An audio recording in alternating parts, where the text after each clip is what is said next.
Homeschool moms, I hope you're having a good week. Tuesday, the most productive day of the week. I don't know if you knew that. I just went to sit down. No goats are let out of the barn, but I discovered there's water pouring over top of me. So that could have been entertaining. So I'm going to be introducing to you a mom who I met probably within the last few months. Her name is Natalie, and she's kind of living in my backyard, at least compared to so many other moms that I meet here on Instagram. And Natalie is from the Homeschool Mom, or Homeschool Teaching Simplified. So she is someone that supports other homeschool moms to find freedom to reflect who they are as a family through the way they teach so they can deepen their connection. She left the public high school system about 4 years ago, to begin homeschooling. I'd love to hear the reasons behind that, can I guess? And she was actually a home learning support person. So in our province, sometimes there are two ways to homeschool or to do home learning, and one way has support teachers, and so she was in that role. And then she moved into the online world and around her area to help moms do what I said, to find freedom to reflect who they are as a family through the way they teach so they can deepen their connection with their kids. So welcome to the Homeschool Mama Self-Care account, Natalie.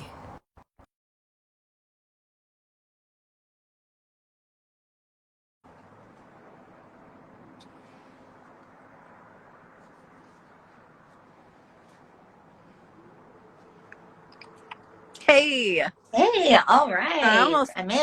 I almost got rained on here. I went to sit my chair underneath, like one of those pergola type canvas covers, and it all started pouring down. So last week was goats munching behind me, and then this week is rain. It just keeps life Comedy hour. entertaining. Yeah. It's so nice to meet you, Natalie, officially. Yeah, I know we've been talking so much, but not live. So this is such a treat. Thanks for having me on. It feels like I already know you. Yeah. Yeah.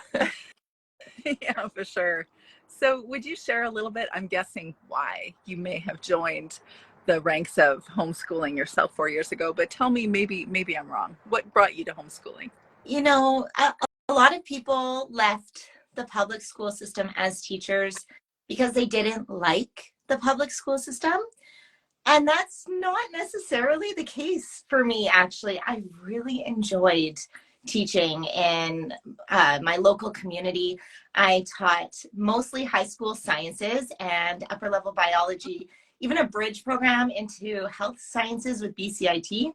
Yeah. So it was really fun and it was really rewarding. And I love teaching teenagers. And I love the way that their minds work and what they're ready for. And I find that to be a real highlight.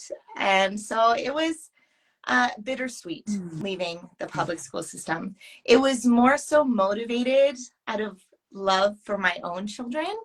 Here I was, my oldest was going into kindergarten, and I was looking at this going, well, I can go and give my best to these other children and foster their development and their critical thinking and bring them to a place that they didn't know that they could go to on their own. Right.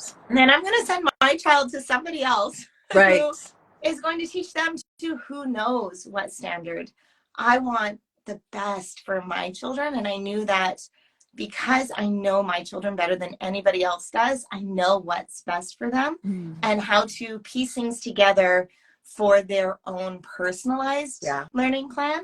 And that caused me to take a step back from the public school system and focus my attention on my own children. Beautiful. Was it around COVID then, or was it before? It was just before. Wow. Yeah. What timing to get cozy in your own home. Yes. I had just given birth to our third child, and then we had moved, and then COVID hit. So it was like change. A lot. And homeschooling through that was so beneficial because it provided a sense of stability through everything else that was changing. Yeah. It was something where we could really come together and connect as a family. And that has actually turned out to be a huge focus, is this connection, because that rub and that pushback happens all too easily. But when we can really focus on that connection, it changes the whole family. Yeah, that is beautiful. So I'm guessing based on us both being in the same province that you're also familiar with Gordon Neufeld. Yep. Hold Yep. on to your kids. Yeah. Yeah, Yeah. he had a Love that big book. impact with I me. actually Yeah.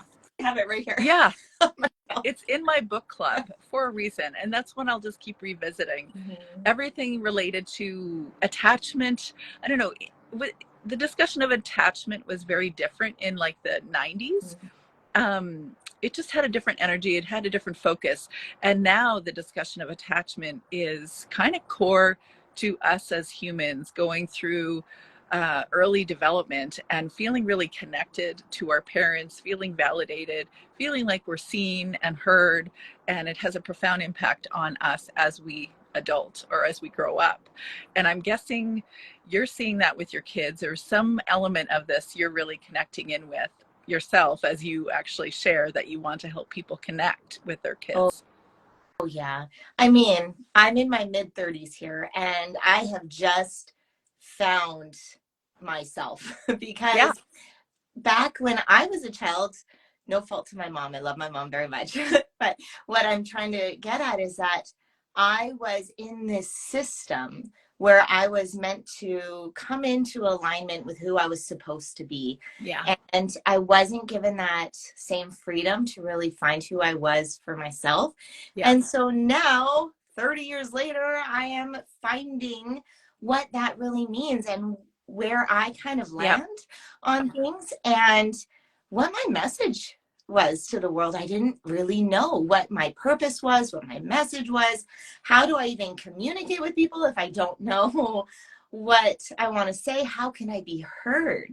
And so when I look at my own children, I think, well, I could very easily pass down, you need to do what I say because I said this is right, or because I know what's best for you, or because this is the way it's supposed to be.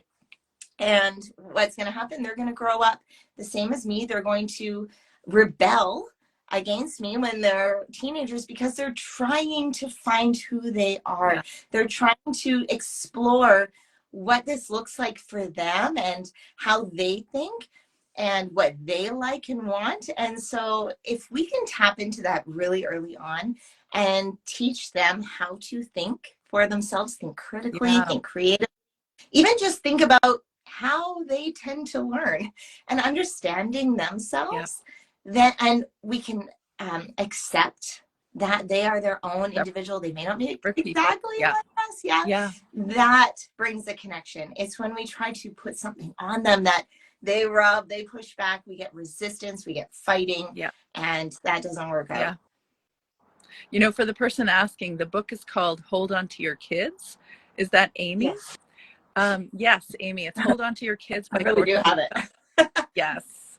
And I've actually written, or I have a podcast episode dedicated to that book and what I learned from it, how it applies, or at least some ideas how it applies in the homeschool life. I also got to interview his daughter, which was super cool. She also homeschooled. So yeah, if you want to get those links, I can give them to you. But I certainly was similar to you, Natalie. When I was 34, that's when I say I call it a renaissance, or you could call it an epiphany, or the year of Jubilee, all depends on your perspective. But for me, it was a huge shift to understanding that I wasn't honoring who I was at all. I had no sense of myself, unless sense of myself meant I serve other people and I do what other people need, and not out of a true servant compelling, but more like that's what I was trained to do, is take care of other people's emotions and really attend to what other people needed. And that did have its currency, but I discovered that I wasn't really honoring who I was or had any sense of who I was. So, and I heard recently, or not recently, a long time ago when I was about that age, that that's a typical age for women to come into their own, is about the age of 30. Yeah. But I think this really ties in, by the way. All the things that you're speaking to are all the things that I coach on. I even have created coaching programs around all the different things. And I didn't in the beginning get why it was connected. But how I'm seeing now is that we have this freedom, we have this ability to help our kids live their lives on purpose, to be seen and heard, and to honor that really early on. And that's where every system doesn't serve humans in our culture. It isn't about the child, it isn't about the person, it's about the system served the system. Whereas we as homeschool parents can serve our specific child. And so whether that's home education or whether that's just, like you said, honoring what they want differently than what we want or whatever, if we do that, we are really enabling them to live a purposeful life early. So I think that's pretty cool. Oh, it leads me to two thoughts. One is about the child and one is about us as the mom. And Yeah.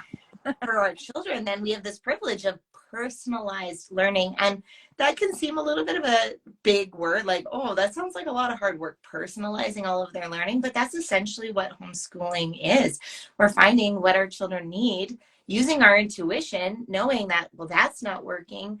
I need to find the tools that I need to make this work for my child, and find how they're going to connect and how they tend to think and what they enjoy and what's going to excite them to dig and become lifelong learners with just that joy and love for growth and change. And so that personalized learning aspect is such a gift when it comes to homeschooling. And then it also makes me think about us as moms with, I mean, your name here, Homeschool Mama Self-Care. What does self-care look like for each of us? And I was thinking about that because you ask that a lot. What does self-care mean to you?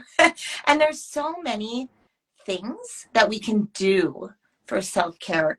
And yet what I've been finding for myself and along this kind of topic of really discovering our understanding of ourselves is that resting in knowing ourselves, that understanding and just being present and being honest with ourselves and digging in and finding what those triggers are. Like, oh, my child was upset about a timed math drill and that bothered me. Like, what? So that's their thing. That's their stuff. Their emotional stuff doesn't need to be my emotional stuff. Why am I triggered here? Well, it's because that is something that I have as my stuff too. And so now I can dig into that and learn how to recognize, identify, and then love myself through that and heal whatever those learning traumas or experiences that I had before.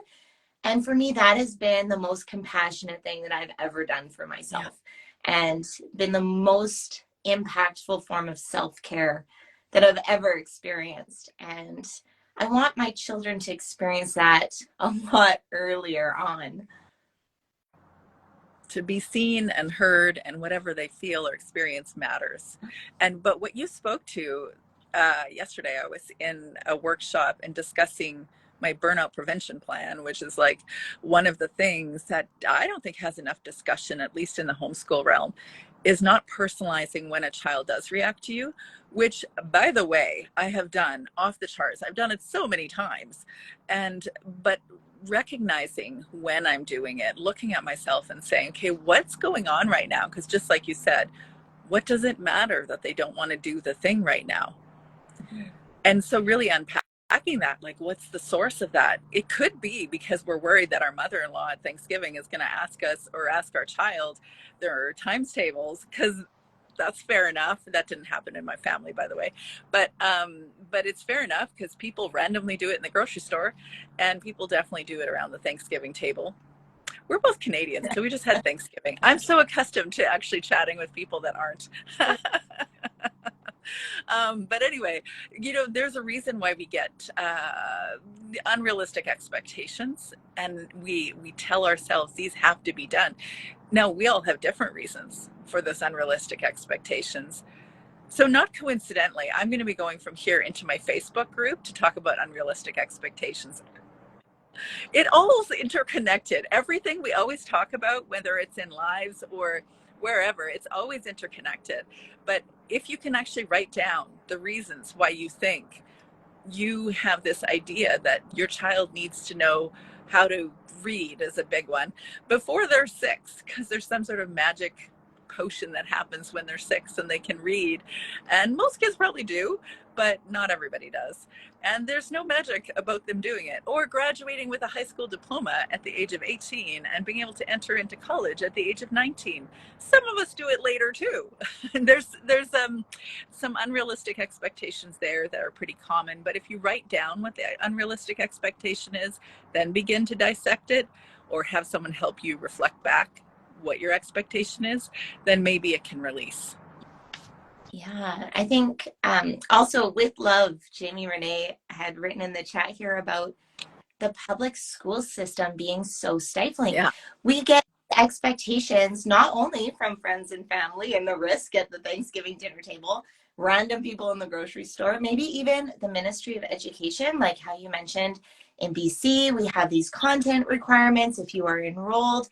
And so you feel like you have these expectations about what you're supposed to do at a certain time. There's also these expectations that we just inherently hold within ourselves because of our experiences with learning ourselves. And so if you were homeschooled, it may look different than if you were in the public school system as a child. And that will bring in some patterns that you may not have even realized were kind of programmed into you for things like, well, the math drill, because in a school, everybody has to do that together. And the teacher's saying, listen up, this is what we're doing. This is what we're doing now. You have to get on board and we're going to do this all together. Then we'll move on. Just get through this. Yeah. And so what do we do in our homeschool? We say, well, you have to, because the curriculum book says to. So let's just get through this real quick and then we'll do something fun. So you probably are more familiar with learning outcomes because you were, I forget what you called that, a home learner assistant, or you were a home teacher? Yeah, they call it a home learning support teacher. Home learning support HLS. teacher. I know that. Obviously registered. But anyways, when you're in that situation, like even I, because I was registered in, and I was so astute, and I'm firstborn, type A by nature, I'm perfectionistic by nature, clearly not anymore, but I was. And I went through all of the learning outcomes for British Columbia, which I highly don't recommend, because I learned later that most teachers are not doing that. What was your experience? Did you read through them every year or whenever? Yeah, for the high school setting. So I taught mostly biology 12. Favorites. Yeah, me too. I'll take that as an example. So yes, I did know inside and out what those learning outcomes were. And so you have content requirements, like for example, they need to understand the different parts of the circulatory system. Yeah. However, there's also competencies. So these are more of the skills around how you go through the content. So skills like using a scalpel safely when doing a dissection. And so this shows up in all of the grades where, for example, in elementary school, maybe a skill might be using scissors, or they'll say using like tools and technology. So that could mean typing on a computer. Yeah. It could be using scissors and glue when they're cutting and pasting something.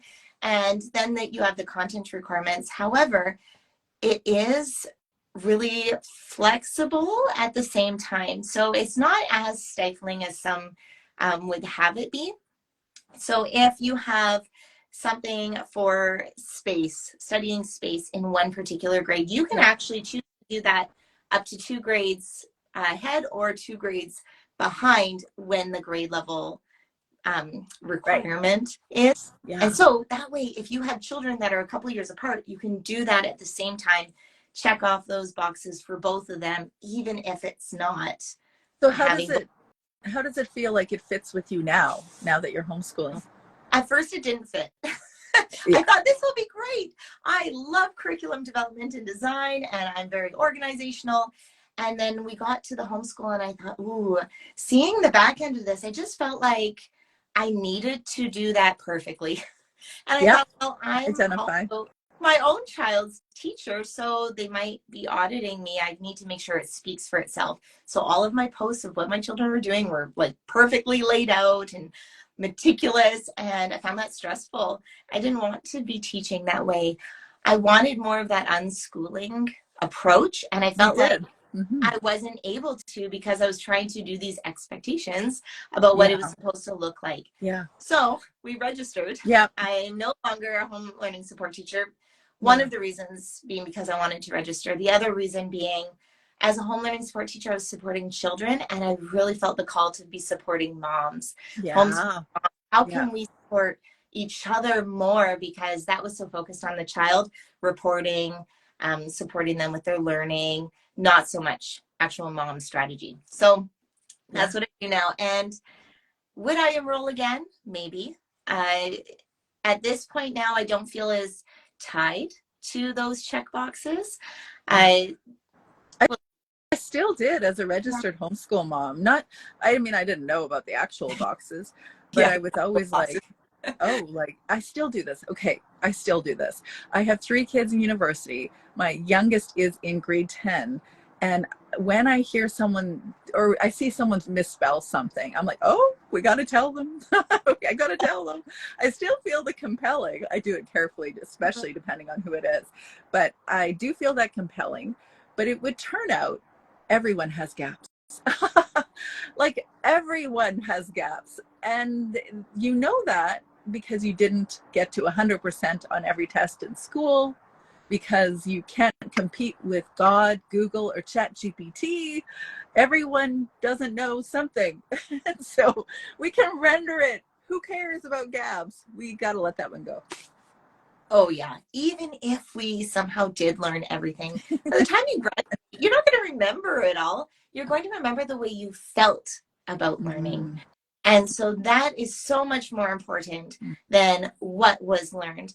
Not only that, if you can equip your child with the skills to learn how they learn, then no matter what comes their way coming up in the future, they will know how to tackle that because they understand themselves and how they think. Okay, so tell me about what you understand about how to learn or like the approaches to learning. How can we help our kids learn to learn? Ooh, well, practice first of all. They need plenty of practice and grace from us because, like, with the Hold On to Your Kids book, if they don't feel safe and secure in that moment, they will not take a risk with their learning because they don't want to risk being wrong, and they don't want to risk disassociating from you in some way or disappointing. So that's first step, is to make sure that you've set up that environment where they can really take a risk to try things, because learning how you learn, huge risks involved. And then one of the main things that I like to talk about, I have a free workshop where I talk about this as a whole section, and that is the personalized learning aspect. So there is the theory of multiple intelligences by Howard Gardner. I know you know this. Yeah. So he talks about these different ways that people think. He basically says there's not one way to measure intelligence. Yeah. There are many different ways that people tend to think. And that doesn't mean one is better than another, one is right, one is wrong. We all have the capacity for all of these ways of thinking.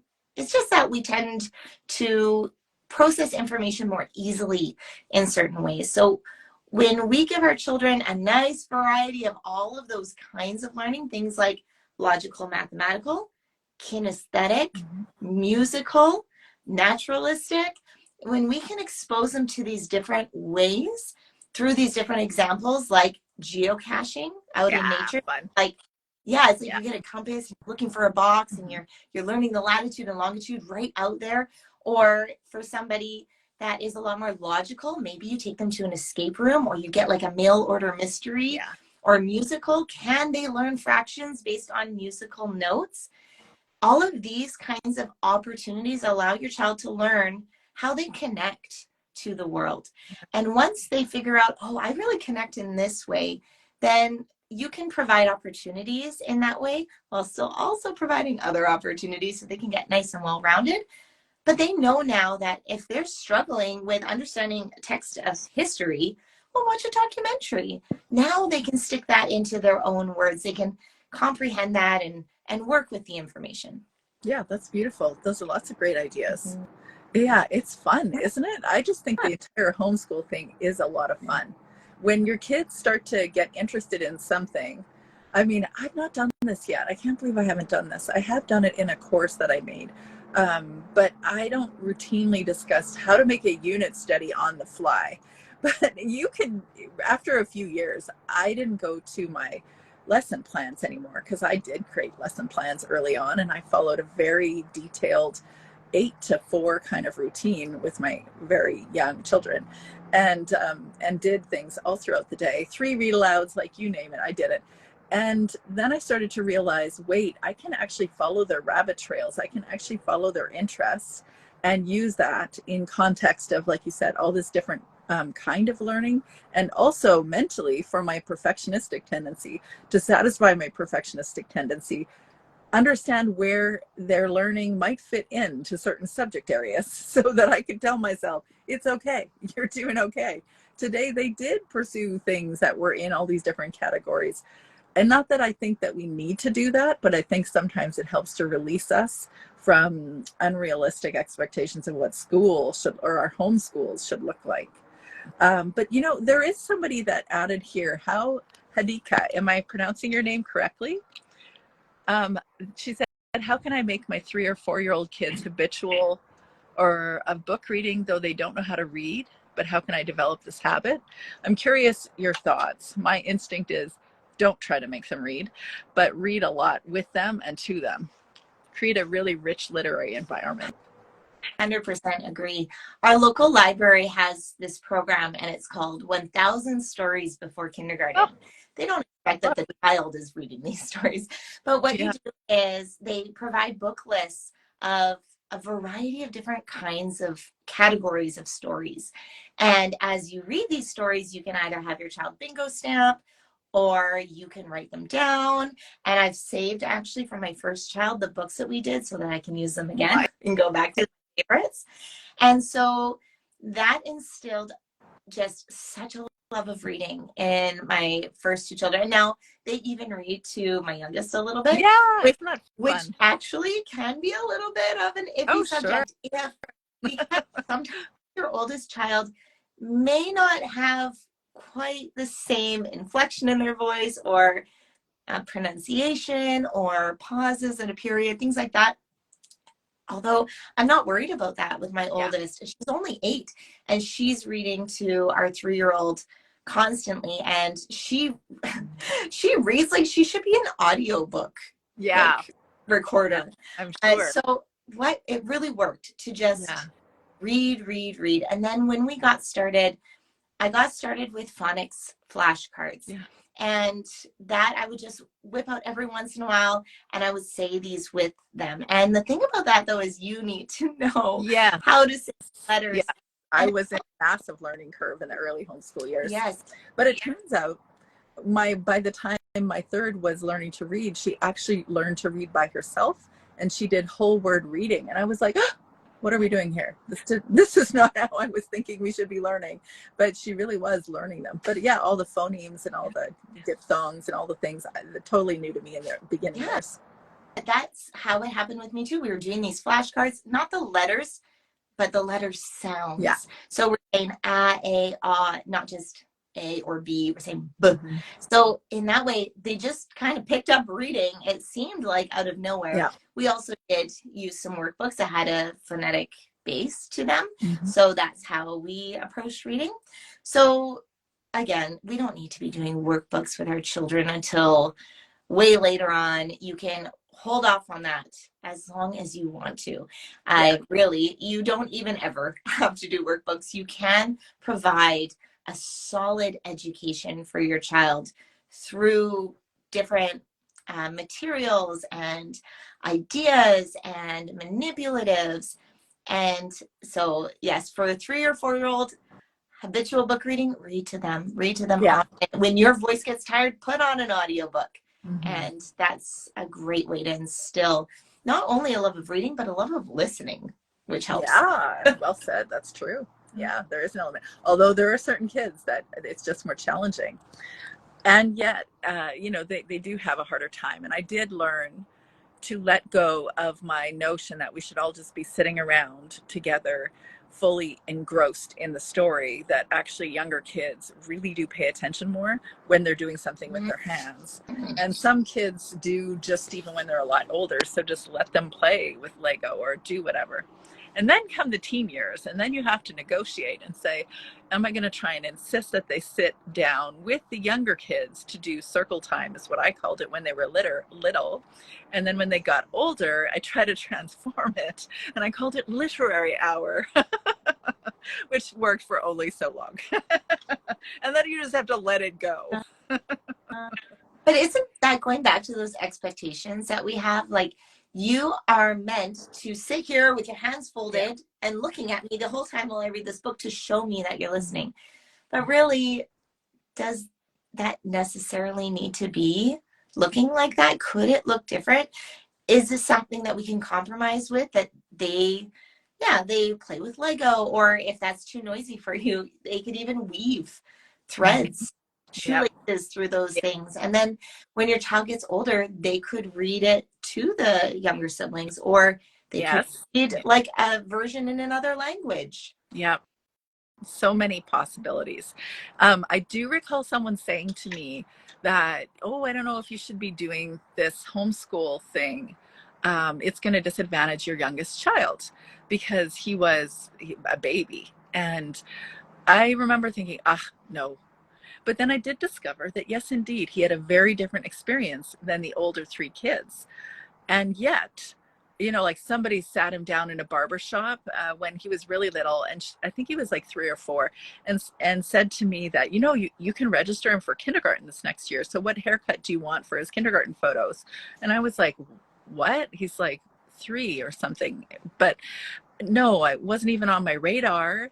But I think he probably could have been like, I don't know, 9, and I still would have not had it on my radar, because I was so engrossed in what I was doing with the older 3 kids. He had a very different experience. But when he's 4, he's looking through the kitchen window and noticing the reflection or the refraction of this crystal that was hanging in the window, and talking about refraction. And I was like, who taught you that? He's like, I don't know, like, he didn't answer me directly, but I could only surmise that it must have been Sid the Science Kid, something like that. And so he was more naturally unschooled, a very heavy reader, had a very different homeschool experience.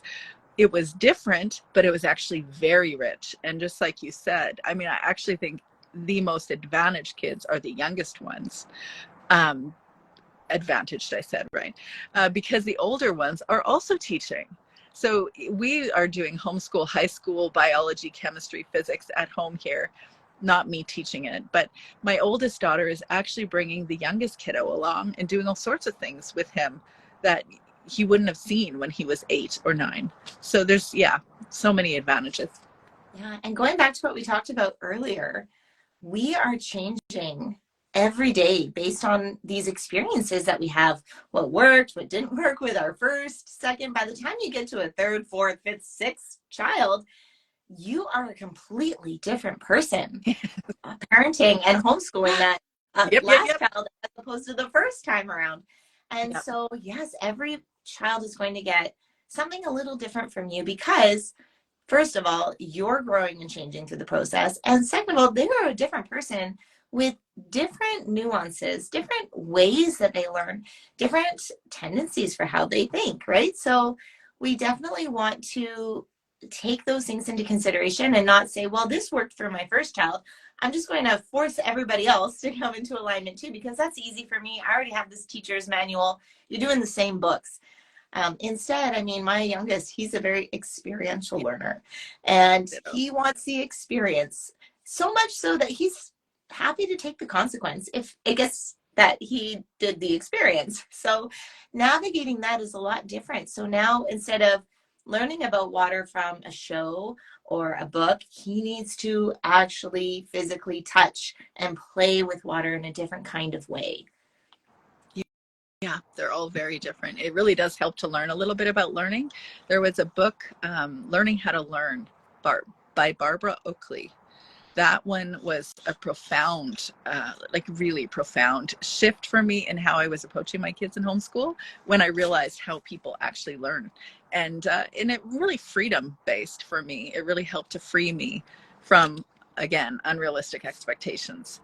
So is there anything, before we close, is there anything that you would like to encourage the homeschool moms with?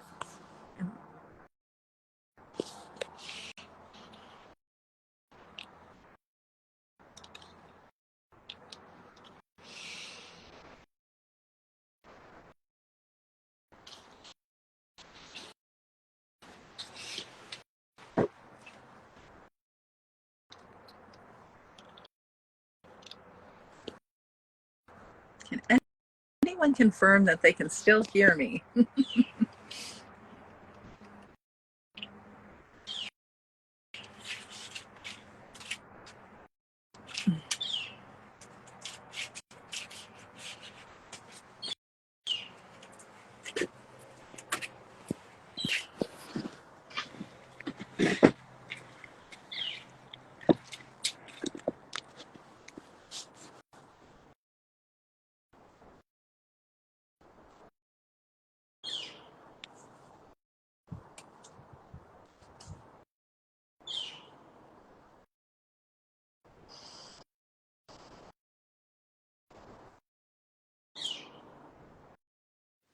Hey, you're back.